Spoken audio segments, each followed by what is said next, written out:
नमस्कार दोस्तों, हमारे चैनल सिंपली मेडिसिन में आपका बहुत बहुत स्वागत है। आज हम एक बहुत ही उपयोगी दवा क्लोनाज़ेपैम के बारे में चर्चा करने जा रहे हैं। इस वीडियो में आप इस दवा के बारे में पूरी जानकारी जानेंगे, जिसमें ये कैसे काम करती है, इसे कैसे लेना है, खुराक क्या है, उपचार के दौरान क्या दुष्प्रभाव दिखाई देते हैं और क्या महत्वपूर्ण सावधानियां बरतनी चाहिए, ऐसी सभी जानकारी शामिल की जाएगी। दोस्तों, सबसे पहले देखते हैं कि ये क्लोनाज़ेपैम दवा क्या है। क्लोनाज़ेपैम एक प्रकार की दवा है जो आपके मस्तिष्क में कुछ न्यूरॉन्स की उत्तेजना को कम करके आपके मस्तिष्क में शांति लाती है।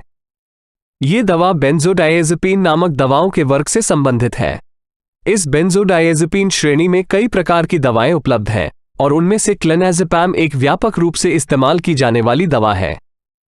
ये दवा का सामान्य नाम है, यानी इस रसायन को क्लोनाज़ेपैम नाम से दवा के रूप में विकसित किया गया है। आप इस सामान्य नाम को इसके प्रत्यय पम को देखकर पहचान सकते हैं, जो दर्शाता है कि वे बेंजोडाइएज़ेपिन है। जब हम ब्रांड नाम की बात करते हैं तो क्लोनाज़ेपैम विभिन्न नामों पर उपलब्ध है। ये रिवोट्रिल, क्लोनोट्रिल, लोनाज़ेप, पेट्रिल, जैपेज और क्लोनफिट जैसे कुछ ब्रांडों के साथ लोकप्रिय है। अब आइए देखें कि इस दवा का उपयोग क्या है। आपको विभिन्न स्थितियों में क्लोनाज़ेपैम टैबलेट दी जाएंगी। इसका उपयोग विभिन्न प्रकार के मिर्गी विकारों के इलाज के लिए किया जा सकता है। क्लोनाज़ेपम मायोक्लोनिक सीजर्स के इलाज के लिए दिया जाता है। इस स्थिति में आप बार बार मसल्स की गतिविधियों को देख सकते हैं, जो अनियंत्रित होती हैं और थोड़े समय के लिए मौजूद रहती हैं। आप मसल्स में ऐंठन के साथ झटके जैसी हरकत महसूस कर सकते हैं। वे मुख्य रूप से बांह और सिर की मसल्स को प्रभावित करते हैं। इस प्रकार की हलचलें आपके मस्तिष्क में कुछ न्यूरॉन्स के बार बार सक्रिय होने के कारण होती हैं। क्लोनाज़ेपैम इन न्यूरॉन्स की गतिविधि को नियंत्रित कर सकता है, इसलिए इसका उपयोग मायोक्लोनिक सीजर्स के उपचार में किया जाता है।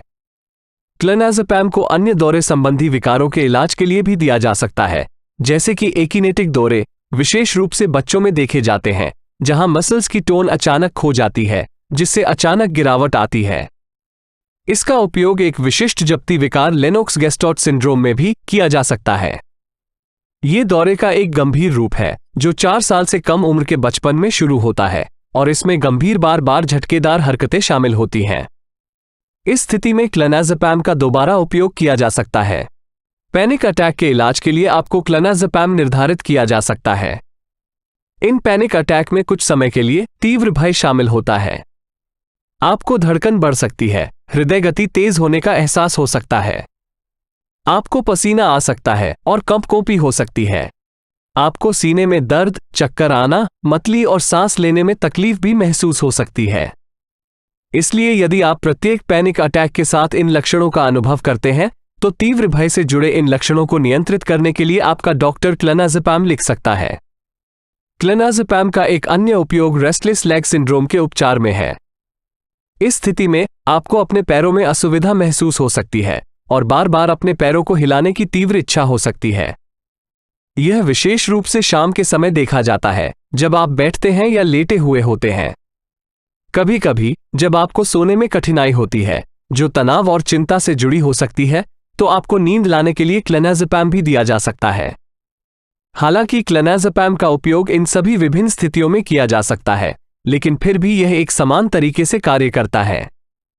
इसकी मुख्य भूमिका आपके मस्तिष्क में न्यूरॉन्स के कुछ समूहों की सक्रियता को नियंत्रित करना है।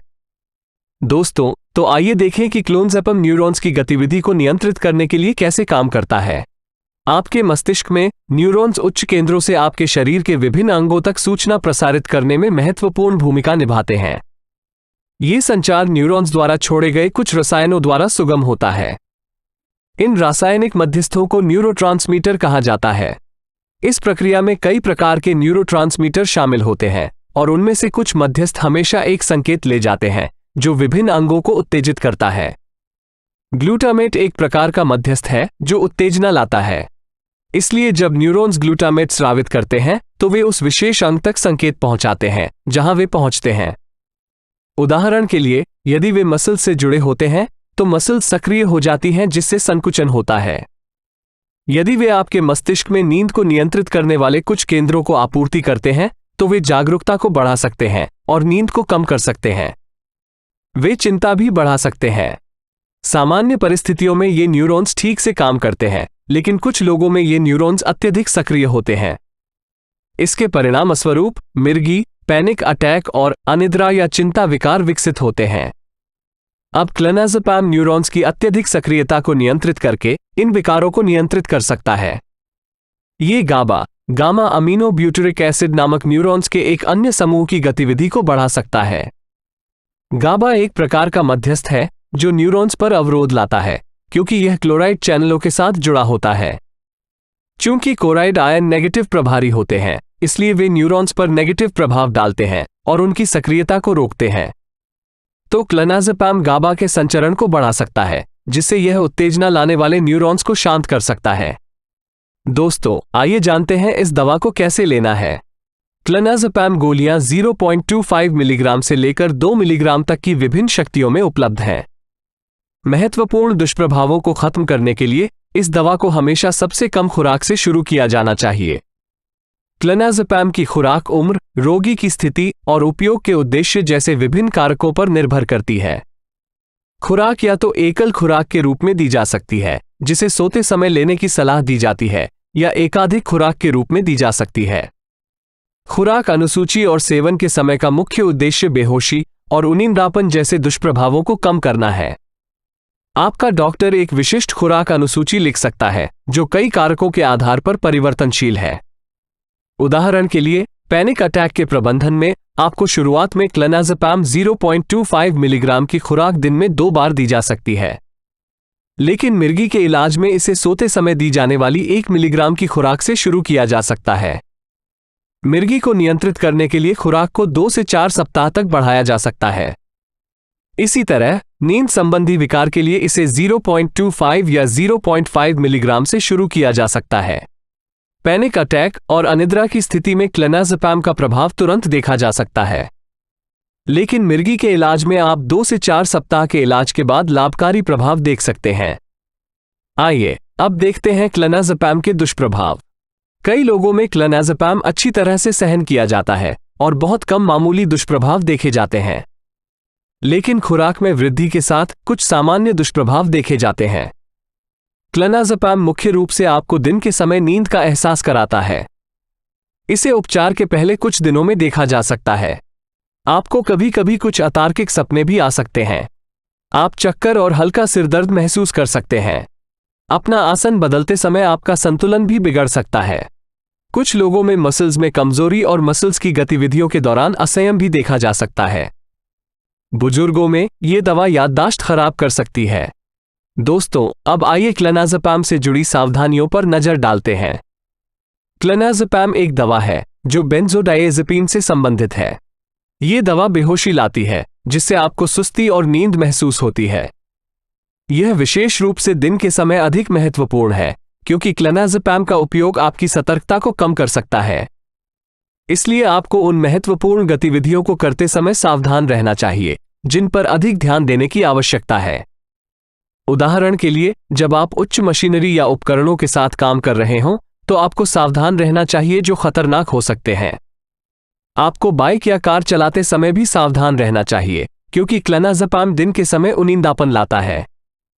यदि आप समान प्रभाव उत्पन्न करने वाली अन्य दवाएं लेते हैं, तो क्लोनाज़ेपाम द्वारा उत्पन्न बेहोशी और उनींदापन और भी बढ़ जाता है। ओपियोइड दवाओं का एक समूह है जो महत्वपूर्ण बेहोशी और उनींदापन पैदा करता है। इसलिए यदि ओपियोइड को क्लोनाज़ेपाम के साथ जोड़ा जाता है, तो ये गंभीर दुष्प्रभाव ला सकता है, जिससे कोमा हो सकता है और यहां तक कि रोगी की मृत्यु भी हो सकती है। इसलिए ओपियोइड को क्लोनाज़ेपाम के साथ नहीं जोड़ा जाना चाहिए, चूंकि क्लोनाज़ेपाम संतुलन बिगाड़ सकता है और चक्कर आ सकता है। यदि आपको क्लोनाज़ेपाम शुरू करते समय चक्कर आ रहा है, तो खड़े होते या चलते समय सावधानी बरतें। आपको विशेष रूप से उपचार के पहले सप्ताह में धीरे धीरे खड़ा होना चाहिए। क्लोनाज़ेपाम लार को बढ़ा सकता है, इसलिए यदि आपको अत्यधिक लार आती है, तो आपको अपने डॉक्टर से बात करनी चाहिए। बहुत अधिक खुराक पर क्लोनाज़ेपाम आपके फेफड़ों में अवसाद पैदा कर सकता है। इसलिए यदि आपको पहले से सांस लेने में कठिनाई और सांस लेने में तकलीफ जैसी कोई श्वसन समस्या है, तो आपको क्लोनाज़ेपाम से बचना चाहिए। क्लोनाज़ेपाम के साथ शराब न लें, क्योंकि यह आपके मस्तिष्क और फेफड़ों में गंभीर अवसाद पैदा कर सकता है। ये संयोजन गंभीर ऊनींदापन पैदा कर सकता है और यहां तक कि इससे कोमा भी हो सकता है। इसलिए क्लोनाज़ेपैम के साथ अल्कोहल से बचें। गर्भावस्था के बाद के चरणों में क्लोनाज़ेपैम का उपयोग नवजात शिशुओं में अवसादग्रस्तता प्रभाव ला सकता है। शिशु को ऊनींदापन और दूध पिलाने में कठिनाई हो सकती है। इसलिए क्लोनाज़ेपैम का उपयोग गर्भावस्था में केवल तभी किया जाना चाहिए जब आपके डॉक्टर को लगे कि यह सुरक्षित और आवश्यक है। जैसे क्लोनाज़ेपैम दूध में स्रावित होता है, स्तनपान कराने वाली महिलाओं में भी इसी तरह की सावधानी बरतनी चाहिए।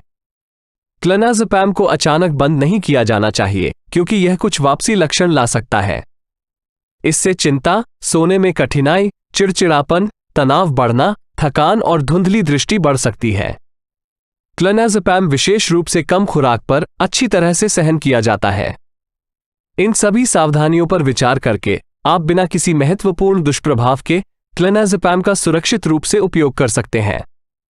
ये क्लोनाज़ेपैम के बारे में पूरी जानकारी है।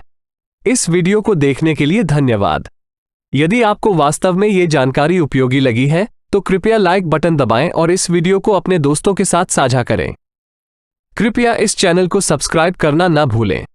अपने अगले वीडियो में हम एक और महत्वपूर्ण दवा पर चर्चा करेंगे। तब तक अपना ख्याल रखें, स्वस्थ रहें और सुरक्षित रहें। धन्यवाद।